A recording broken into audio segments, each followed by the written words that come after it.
Hello there YouTube, I'm Stephen Crosby and welcome along to this technology video. Yeah, that's right, I'm going to do a technology video for you. So in this video I'm going to be looking at what we can expect from the Apple keynote of WWDC 2015.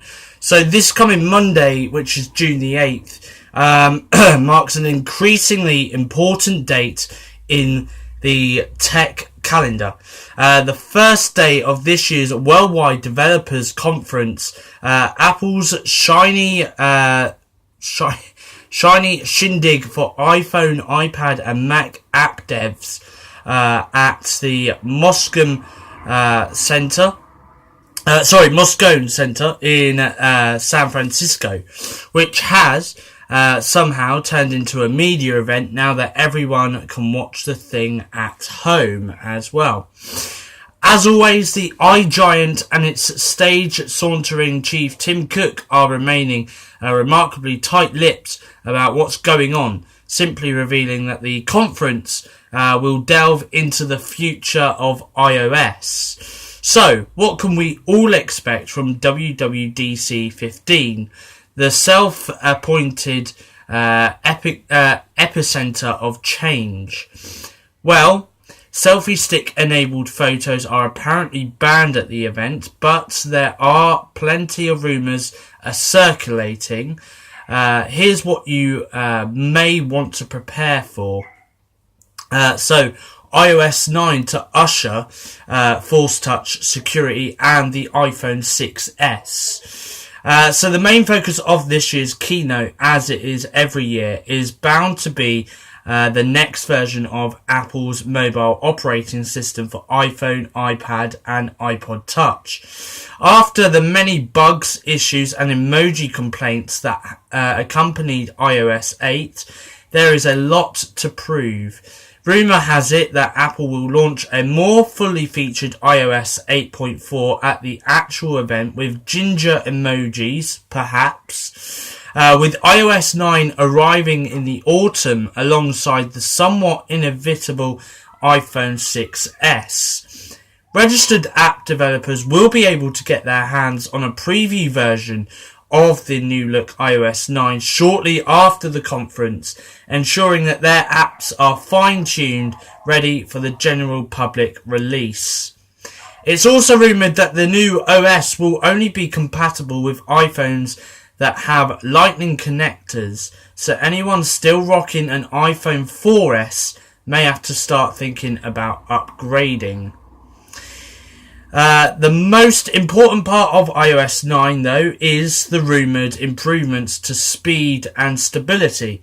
According to 9 to 5 Mac, Apple isn't keen to repeat the mistakes of iOS 8 and is making a huge effort to eradicate bugs and improve overall performance. On top of that, there's supposed to be a lot of work going into making the size of the system more manageable. Also rumoured is the introduction of support for Force Touch with the iPhone 6s, said to be rocking it just like the new MacBook. A new security system called Rootless and the option to set trusted Wi-Fi networks to encrypt your data. This is what else to expect at the event. So HomeKit to actually start kitting out your home. So with Google announcing its Brillo Internet of Things operating system at its I/O event last month, Apple may finally have to do something with its HomeKit smart home interface. HomeKit has suffered many delays, but according to Apple is set to arrive sometime later this month. Word is that there will be a dedicated app called Home that acts as a central hub for people to control their connected devices, from dimming lights to turning on coffee machines from under duvets. Apple has already confirmed that HomeKit accessories will be arriving this month too. So this seems a cert. Siri, can you get more proactive for me, please? Now, I'm not asking Siri to do that. This is something that you can expect. It seems likely that Apple will be making some updates to its Siri digital assistant, given the increasing competition from Google Now and Microsoft's Cortana. While we haven't heard many rumblings specifically about Siri, reports have popped up about something called Proactive. 9to5Mac says Proactive will automatically provide timely information based on the user's data and device usage patterns, which makes it sound an awful lot like Google Now. Word is, though, that it will go one step further by keeping tabs on how you actually use your iPhone, offering automatic prompts to quick launch apps as and when they fit into your routine. The same report also suggests that Siri will be opened to third-party developers too, meaning other apps will be able to integrate her helpful functions into their daily use. Apple ready to bring that Beats back.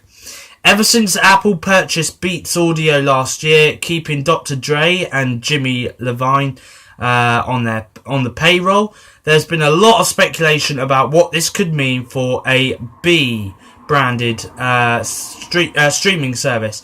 But until now, all Apple's done is sell more headphones, withdraw the Pill Bluetooth speaker, and make Dre the most expensive keynote cameo of all time. So what better place to make an announcement of either a brand new streaming service or an update to Beats than WWDC?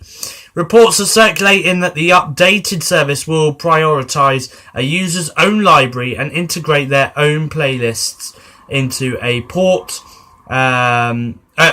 joint search function perched somewhere between iTunes and Spotify. Apple Pay contactless payments for people outside the US. Having launched the contactless payment standard in the US at the tail end of last year, little official news has come out of Cupertino about the possibility of the Apple Pay mobile payment service launching outside of the States. However, there have been plenty of rumours about launches in the UK and Canada, including reports about negotiations with major banks. So if an announcement is going to happen anytime soon, it'll be here. With Android Pay lighting up a fire up its rear end, would be very surprised if a rollout of some kind was discussed. It's also believed that Apple will be rolling out a rewards scheme as an incentive for iPhone users to start adopting Apple Pay over more traditional versions of payment. Apple to jump on the VR AR strap your phone to your face train. Mobile versions of virtual and augmented reality are still in their infancy, but Google just invited the iPhone to the party by making its new cardboard VR headset iOS compatible. Could Apple capitalize?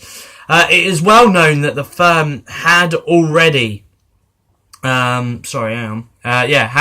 been looking for specialists in the field, and according to one rumor, will be implementing some features into the iOS 9 version of Apple Maps, letting users hold their phone to their face and bring up information about restaurants and businesses within view. The Apple Watch to actually get some dedicated apps.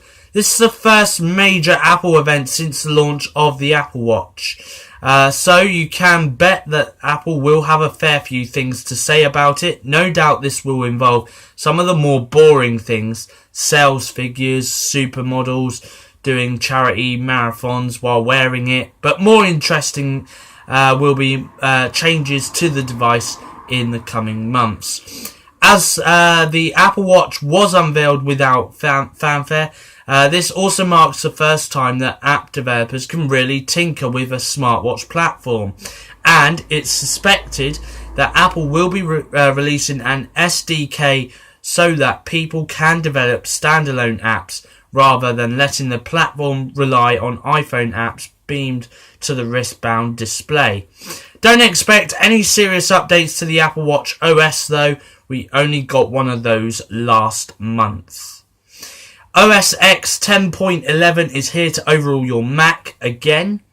Of course, it's another given that Apple will move beyond mobile platforms and update its desktop offerings, considering last year's Yosemite was such a massive change to OS X's previous installment, Mavericks.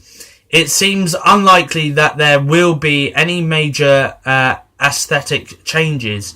Still, we could perhaps expect some sort of preview of the new version of the operating system with a release sometime around October. Another slightly random name to remember, and a host of new features. Indeed, some reports indicate that Apple will already be ditching the Helvetica. I don't even know how you say this, but Helvetica Neue typeface that was introduced in OS X Yosemite with San Francisco, the typeface on the Apple Watch, becoming the default font across all of Apple's devices. Exciting, huh? Apple TV to add yet another little black box under your telly. It seems like every time Apple holds an event, people start speculating about the future of Apple TV. With most now fully accepting that an actual telly set is just not going to happen, it's still been 2 years since Apple's set-top box had an update.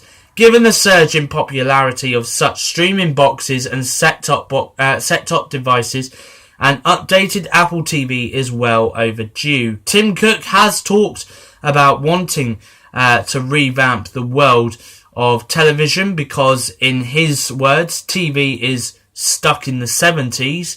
There's no better way for that to happen than with Apple TV. Plus, there have been plenty of rumours about Apple launching its own streaming service, and doing so on its own hardware, initially at least, makes sense. However, recent reports suggest this is now off the cards, as the redesigned system is still not ready. But hey, we're still hoping for one more thing. They always do that, don't they, at each conference? Yeah. And finally, the Apple Car to finally be in the driving seat. Another long shot, but Apple has definitely been seen doing something with a number of cars around San Francisco. But whereas Google shouts about its driverless car project at every opportunity, Tim Cook and company have remained remarkably tight-lipped about theirs. That hasn't stopped the speculation, of course. Some think it's to improve the quality of Apple Maps, a very good use of their time. Would add, while others believe that Apple is testing its own self-driving car, whatever it's for. So WWDC is the perfect opportunity for Apple to explain itself. So there we go. That is some of the things that we can expect to hear at the WWDC 2015 event, which does take place on Monday, June the 8th, 2015. Now, of course, after that event, some point during the week here on my YouTube channel, I am going to be bringing you all the latest updates as soon as we get it here on Steve Crosby Official. Alright, so do stick around for that. Thank you very much indeed for watching this YouTube video. Don't forget to like, comment and subscribe to this channel for more future technology videos, review videos, and just some random videos, I guess. But anyway, from me here, it's goodbye, and thank you very much indeed for watching this video.